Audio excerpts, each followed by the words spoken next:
Hello, my friends. My name is Ben Pacini, and I am excited to tell you about something coming up in the next couple of weeks called ranked choice voting and open primaries. So I don't normally look forward to Election Day. I'm fascinated by elections and politics and all of that stuff. But mostly I look forward to getting it over with and figuring out who won and then moving on with my life. Well, this time there's something, I've never had a lawn sign in my entire life until today, and I have one out there right now.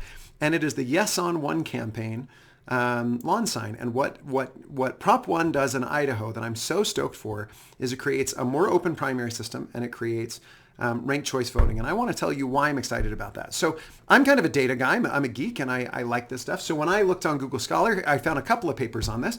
And I need to be honest, my primary reason why I get excited about this is I want you to imagine that you're in a state like Idaho and you're a Democrat or an independent. And Democrats rarely win and independents have basically no voice, but Republicans have a lot of voice, but you have to be a registered Republican to vote.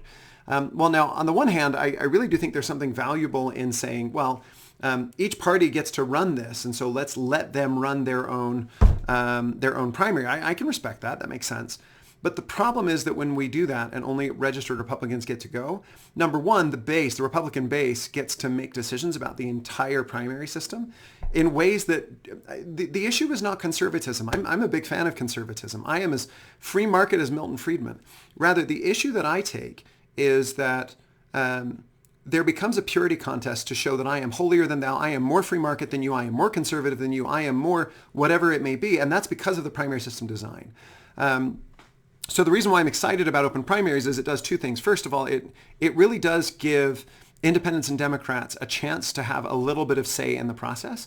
But then the second thing is it creates an opportunity. A top two primary means that now all of a sudden it's not just going to be the top one person, it's going to be the top two that go to the general. And that means that we have more choices, including, by the way, a lot more moderate legislators. Okay, I was a big fan of this when I heard about this a number of years ago.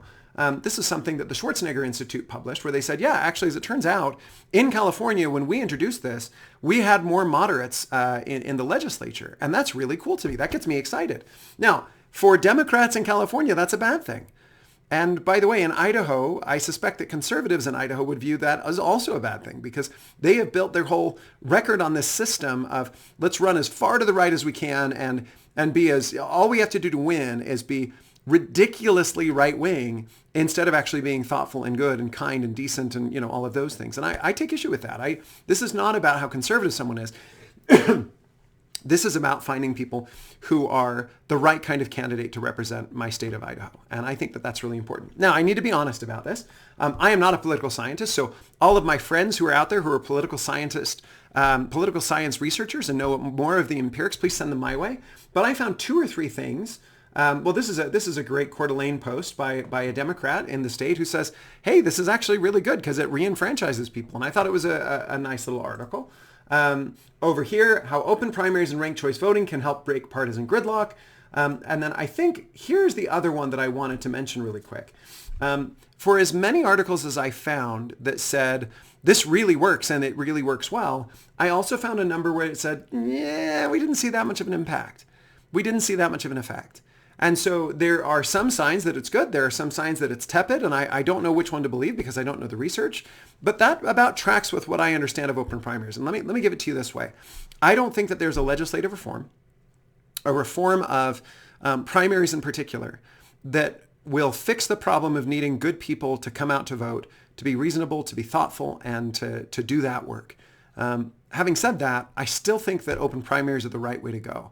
But if we're honest, if somebody backs me into a corner, I would say, I can appreciate if somebody says, well, it doesn't seem to have made that much difference. You're right. And in this study, what it actually finds is there just doesn't seem to be, in fact, let me just quote here. As a consequence, voters actually chose more ideologically distant candidates on the new ballot, and the reform failed to improve the fortunes of moderate congressional and state Senate candidates. So I think that there might be some stuff going on here that we need to study a little bit more closely. I still think it's a good idea to re-enfranchise moderates and independents and some conservative Democrats. I think that's a good thing. Having said that, if somebody says, hey, the empirics are mixed, I would say, yeah, you're right. I think that's a fair read. Let me tell you the reason, though, why I'm so excited about Prop 1. It's not actually about the open primaries. To me, it's about something called ranked choice voting. Now, here's the problem. Ranked choice voting seems to go really well, but people are scared of it, and they don't feel comfortable with it. I think that's a silly reason to be against something.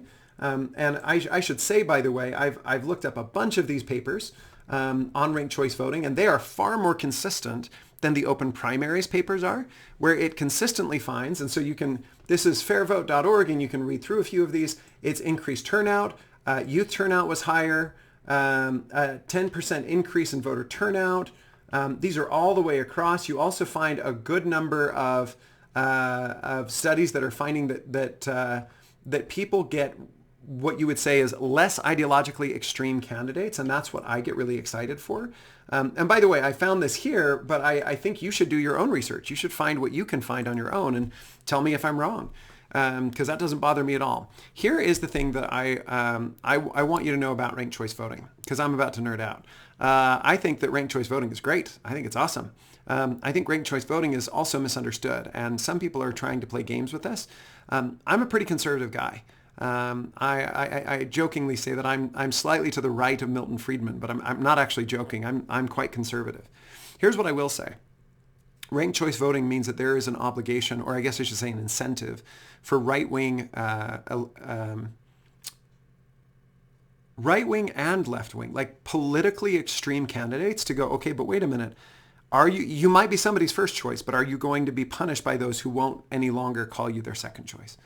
And that gets me excited because I don't want the most right-wing people. That is not my goal. My goal is the best people. My goal is better Democrats, better Republicans, better conservatives, better liberals, stepping up to the plate and serving our country in politics. And I think that ranked choice voting gives the incentive to do that. It's very easy to understand. And one of the things that people have said is it's very confusing. No, it's different. It's not that big of a deal. So let me explain it to you. And I don't think it's very hard at all. Let's say that you have 4 people on the ballot. You can now rank them and say, here's my number 1, here's my number 2, here's my number 3, here's my number 4. It really is that simple. And I actually think it's a great system because if you lose your number 1 vote, you can still vote for your second, third, and fourth, and it will still count if your number 1 person is thrown out. And I think that's actually really cool. Now, I think that ranked choice voting is awesome. I think it would create good effects. I think it would be great for Idaho. Let me just go over very quickly what some of the things I've heard are that people are saying about this. Number 1, it's going to help Democrats to win. Look at what happened in Alaska. Yeah, the governor of Alaska is still quite conservative. The senators of Alaska are still quite conservative. There was one Democrat who won, and it was because Sarah Palin was running against her. And like the Alaskans were like, yeah, no, we don't like Sarah Palin. And that's their choice, right? Like, I'm fine with that. This is not Democrats are suddenly winning. This is now more people have an option. They can now express their views. And frankly, I think that Democrat is probably at risk of losing in the next one. I like what Hiram Erickson said about this. He said, Alaska didn't have a conservatives problem. It had a Sarah Palin problem. That's who's going to lose, right? You're going to shift the dynamics so that the goal is not purity contests to be the most extreme right winger or the most extreme left winger. And instead it's going to be, let me appeal to a broad base of a lot of people and say, I am thoughtful. I work across the aisle. I understand the views of both sides. That is something that we have lost that has caused a lot of problems. And I want to bring that back. I think it's actually really, really important. So when people criticize this, they tend to say it's really complicated. I just don't buy that, right? I think it's as complicated as most other legislation, right? People will pull up the bill and be like, look at this 16 pages. Did you ever read Obamacare? Right? Like I know how bills work. They're really complicated, all of them. 16 pages is nothing. That's pretty easy. The reality is that this is very easy to understand. The second critique I hear is, well, it's going to empower Democrats. I don't think it will. I think that there's a pretty good evidence that it's actually going to create a better slate of Republican candidates in Idaho. The only way you're going to get Idaho to elect Democrats is if a bunch of Democrats, if everybody in Idaho starts voting for them. I don't think that's going to happen. I think what's going to happen is that Republicans are going to say, that one is good, but they're a little extreme. I'm going to vote for this one and this one. I'll still take that one, but they're not my first choice. And that's going to create an incentive where people go, you know what, instead of trying to throw red meat to the base all the time, I'm going to maybe moderate a little bit in my speech. I'm going to be a little bit more thoughtful. I'm going to try and attract the moderate voters and the independent voters. I think that's a really good thing for everybody. The third thing that people say, I think I already talked about this, that it's confusing. I don't think that's true. Some people have said that it's a big expenditure of money. Yeah, I don't think people actually care that much when it's on other topics. It just seems to be things that might threaten their political power. That's been my experience. But I also don't think that it's actually all that much money. Now, let me emphasize one thing that is true about what they've said.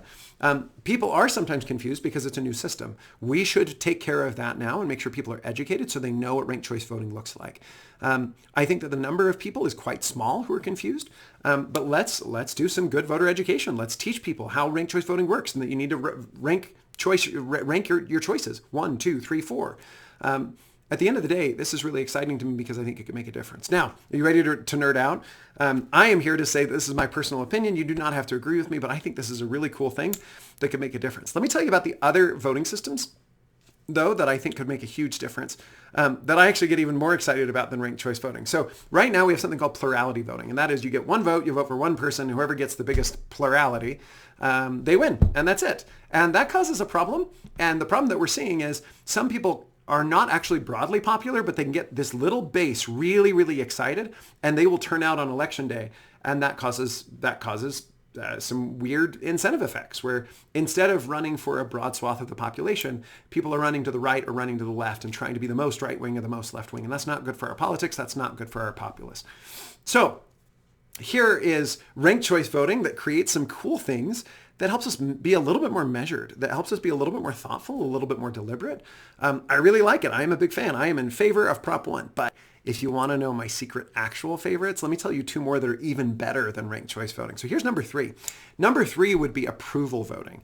Approval voting is where you can literally vote. Let's say there's 10 people on the list. You go all the way down and you say, yes, yes, yes, no, no, no, yes, yes, no, no, yes.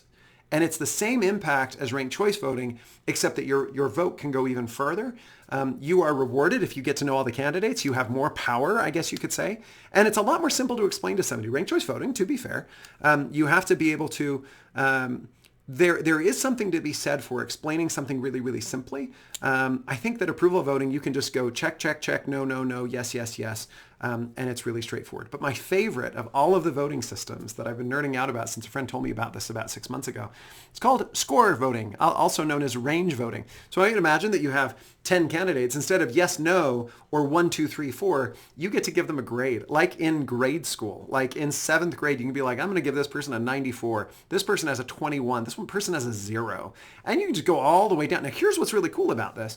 Not only does it create the incentive for them to do well by their own party, this means that the Republican pick still feels like they need to appeal to Republicans, but they also need to appeal to Democrats.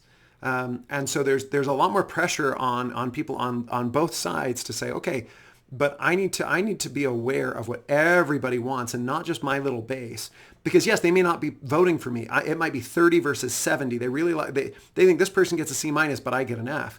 But if I can make some appeals to a little bit more thoughtful policy, maybe I can say, okay, so let me concede a few points. Instead of going to a 30, maybe I can bump up to a 50.